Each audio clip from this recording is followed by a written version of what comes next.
Questions for reflection.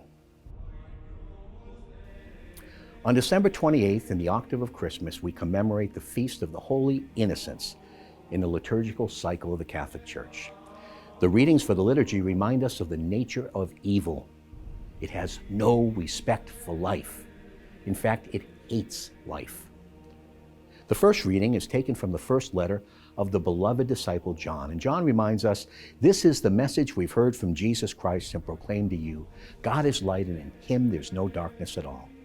If we say we have fellowship with him while we continue to walk in darkness, we lie and do not act in truth.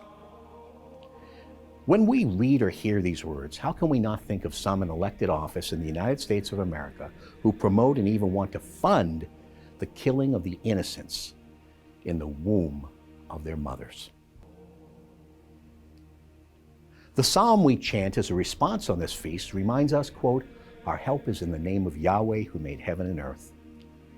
On this Feast of the Holy Innocents, let us ask the Lord to intervene on behalf of all unborn children whose lives may be taken today through procured abortion. Medical science has confirmed what the natural law and our conscience long ago told all of us. The child in the womb is one of us. We now routinely operate on her when she needs our help and place her back in her first home until birth, the womb. We prosecute a criminal who, in committing a crime against her mother, kills her as well. The lie of what is wrongly called the pro-choice position has been revealed in its wretched ugliness. No one who continues to profess it is a friend of the poor. The little baby in the womb is, as Mother Teresa so clearly reminded us, the poorest of the poor. The child has no choice. The Gospel for the liturgy on the Feast of the Holy Innocents reminds us of how evil can infect those who fail to hear the cry of the poor in government. The example given is Herod, a ruler inebriated with his own power. He ruled unjustly while claiming to be doing exactly the opposite. And I quote, "When Herod realized he had been deceived by the Magi, he became furious.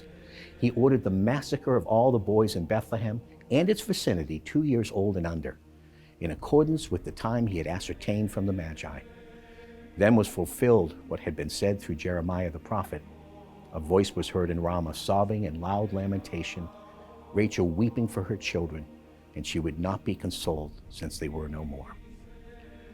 Rachel still weeps in our day. The Office of Readings in the Liturgy of the Hours offers the sermon of St. Quodvoltius, a deacon and church father of the 5th century, and it's entitled, "Even before they learn to speak, they proclaim Christ." A tiny child who is a great king has been born. It's a beautiful sermon. It's one that points out the evil of what Herod really did, and also points out the evil of every procured abortion.